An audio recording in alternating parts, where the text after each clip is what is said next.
प्रत्योन नमस्कार, आप सभी का स्वागत किया जाता है हमारे कृष्णा क्लासेज में, जिसके आप सभी को बताया चतुर्थ श्रेणी के लिए हमने इंपोर्टेंट प्रश्न आपके लिए शुरू कर दिए हैं राजस्थान जीके के। ये आज की 22वां मॉडल पेपर होने वाला है, जो इंपोर्टेंट प्रश्न पेपर होने वाले हैं। कल हमने 25 प्रश्नों की बात की थी, है ना, और 25वां प्रश्न यहाँ से स्टार्ट करते हैं और 50 प्रश्न तक चलते हैं, ठीक है ना। कल आपके लाइव सेशन का था, आज लाइव सेशन नहीं है, आज रिकॉर्डिंग सेशन है, बिल्कुल। तो पहला प्रश्न अपन शुरू करते हैं। तो पहला प्रश्न आपके सामने 25वां प्रश्न है, वो पहला प्रश्न शुरू हो रहा है। चरबेत लोक गायन शैली किस जिले के लिए प्रसिद्ध है? तो ऑप्शन नंबर है उदयपुर, ऑप्शन नंबर बी है टोंक, ऑप्शन नंबर सी आपका कोटा, ऑप्शन नंबर डी आपका भीलवाड़ा। और अभी तक आपने कृष्णा क्लासेज को सब्सक्राइब नहीं किया तो सब्सक्राइब कर लो, बेल आइकन को भी प्रेस कर दे। तो आपके सामने 25वां प्रश्न का राइट आंसर हो जाएगा बी।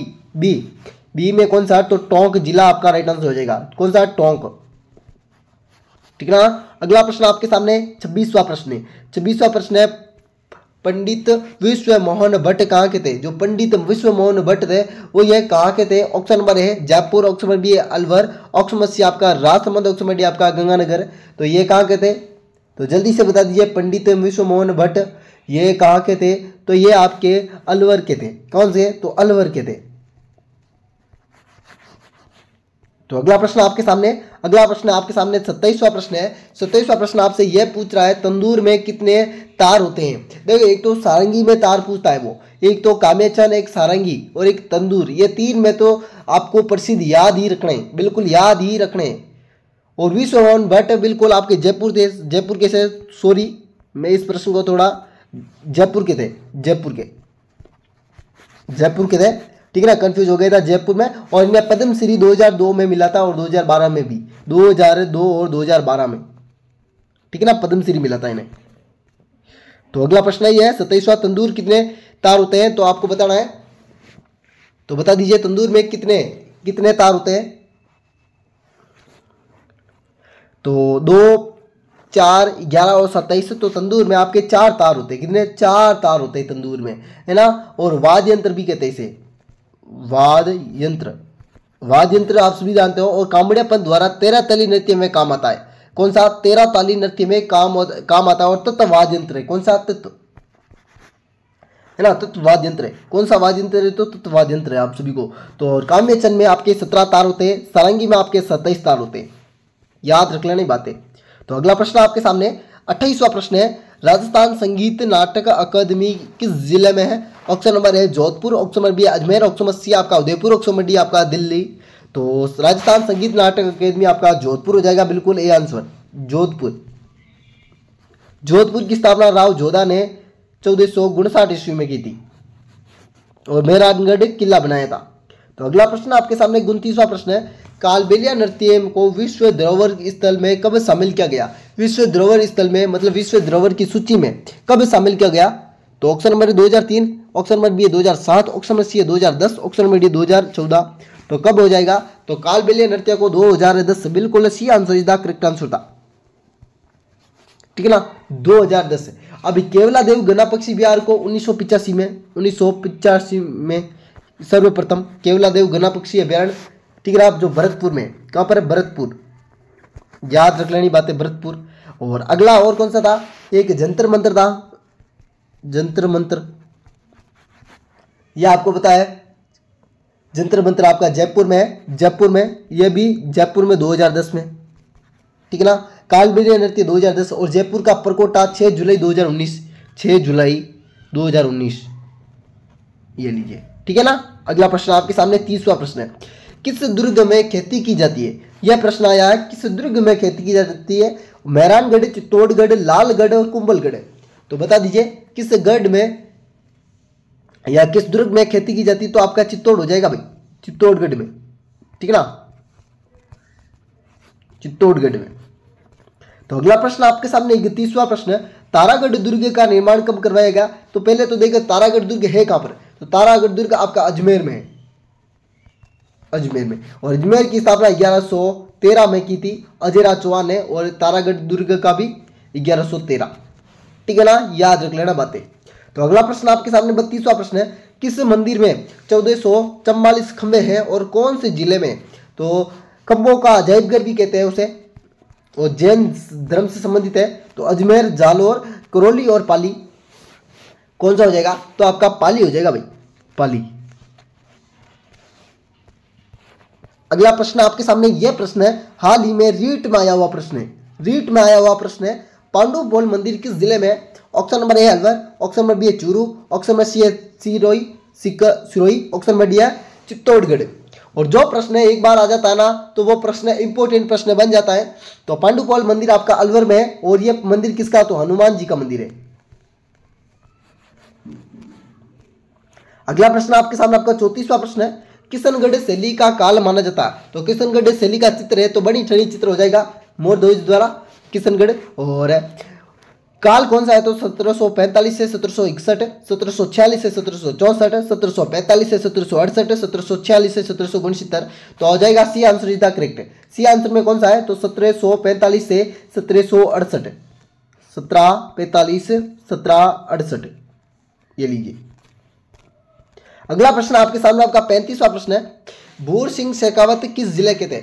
तो option number A Udaipur, option number B Karauli, option number C आपका बाड़मेर, ऑप्शन नंबर डी आपका बीकानेर। सर यहां पर बाड़मेर और बीकानेर कंफ्यूज कर रहे हैं तो बाड़मेर आपका राइट आंसर है। अगला प्रश्न आपके सामने आपका 36वां प्रश्न है, दूसरा हवा महल किस जिले में है? पहला हवा महल कहां पर है? तो जयपुर में। दूसरा हवा महल कहां पर है? तो बीकानेर, उदयपुर, झुंझुनू और सीकर। तो मेरा तो है ना उत्तर ही डायरेक्ट बन जाता है झुंझुनू। कौन सा? तो झुंझुनू। दूसरा हवा महल कहां पर है? तो झुंझुनू। अगला प्रश्न आपके सामने 38वां प्रश्न है, रेड क्लिफ रेखा की लंबाई राजस्थान में कितने किलोमीटर है? Option number A 1070, option number B 1073, option number C 1075, option number D 1078। तो रेड क्लिफ रेखा की लंबाई कितनी है? तो 1070 किलोमीटर, बिल्कुल ए आंसर था आपका। अगला प्रश्न आपके सामने 39वां प्रश्न है, यह प्रश्न है, क्षेत्रफल की दृष्टि से राजस्थान का सबसे बड़ा जिला कौन सा है? Option number A Udaipur, option number B है जयपुर, ऑप्शन नंबर सी आपका जोधपुर, ऑप्शन नंबर डी आपका जैसलमेर। तो क्षेत्रफल की दृष्टि से तो आपका जैसलमेर ही होगा, बिल्कुल जैसलमेर, पंखों की नगरी वाला जैसलमेर। तो अगला प्रश्न आपके सामने 40वां प्रश्न है, निम्न में से थली क्षेत्र कहलाता है? थली क्षेत्र तो बीकानेर, गंगानगर, चूरू और उपयुक्त सभी। तो D answer is the correct answer था। बीकानेर भी है, गंगानगर भी है और चूरू भी है, थली क्षेत्र में शामिल है। तो अगला प्रश्न आपके सामने 41वां प्रश्न है, दक्कन का लावा पठार, यहाँ पर पठार किस जिले में है? Option number A Kota, option number A Udaipur, option number C आपका बाड़मेर, ऑप्शन नंबर डी है सवाई माधोपुर। तो दक्कन का लावा पठार आपका सभी को पता है और इस प्रश्न का आंसर आप सभी दे दोगे बिल्कुल है। तो दक्कन का लावा पठार किस जिले में हो जाएगा? तो दक्कन का लावा पठार आपका उदयपुर में हो जाएगा। तो अगला प्रश्न आपके सामने 42वां प्रश्न है, ऋतु कितने प्रकार की होती है? Option number A 2, option number C आपका बी है 3, ऑप्शन नंबर सी आपका 4, ऑप्शन नंबर डी आपका 5। तो ऋतु आपकी 3 प्रकार की होती है, शीत ऋतु, वर्षा ऋतु और ग्रीष्म ऋतु, बिल्कुल 3 प्रकार की होती है। तो अगला प्रश्न आपके सामने सिंचाई से संबंधित प्रश्न आया 43वां प्रश्न है, सिंचाई कृषि के लिए उपयुक्त भूमि क्या कहलाती है? तो ऑप्शन नंबर ए खसरा, ऑप्शन नंबर बी बंजर भूमि, ऑप्शन नंबर सी प्रति भूमि, ऑप्शन नंबर डी हकता बकता। तो यह आपका डी आंसर हो जाएगा।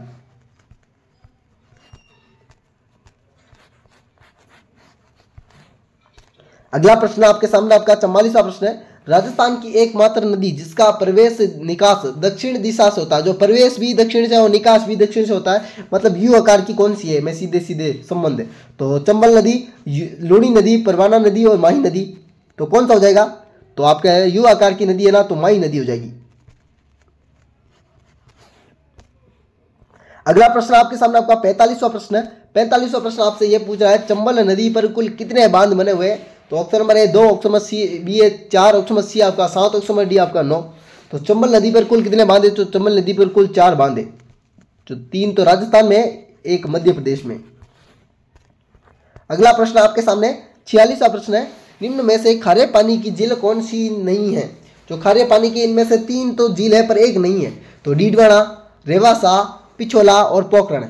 तो डीडवाना, नागौर, रेवासा, सीकर, पोखरण जैसलमेर में, पर यह पिछोला झील नहीं है। पिछोला झील मीठा पानी की झील है।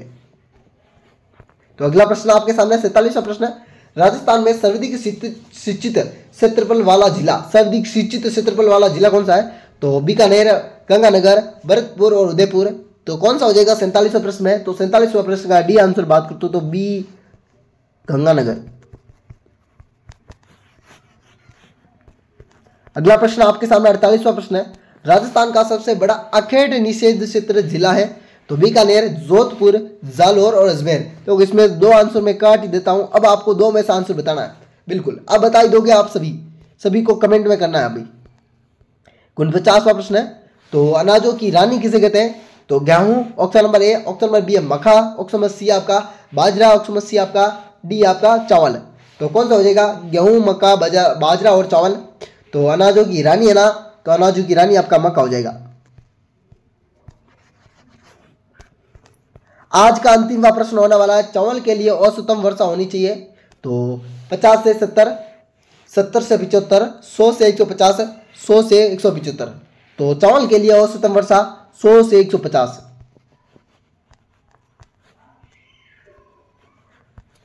और जो मैंने 25 प्रश्न पूछे थे, इनमें से आपको कितने प्रश्न आ रहे थे? राजस्थान जीके के टॉप प्रश्न, महत्वपूर्ण प्रश्न थे। और आपको पीडीएफ चाहिए तो हमारे इस नंबर पे मैसेज कर देना 8290620289 पर। और चलते हैं अगले वीडियो में, आप सभी से मिलते हैं। अब से लेते हैं आपसे अलविदा। और अगला वीडियो आपका हिंदी के प्रश्नों का आगा, हिंदी के प्रश्नों का, ठीक है ना? हिंदी के प्रश्न है जो 50 प्रश्न होंगे, ठीक है ना? इंपॉर्टेंट 50 प्रश्न। और अभी तक आपने कृष्णा क्लासेज को सब्सक्राइब नहीं किया तो सब्सक्राइब कर लो, बेल आइकन को भी प्रेस कर दे इस वीडियो देखने के लिए। राधे राधे, अलविदा, जय श्री देवनारायण की सभी साथियों को एक बार फिर से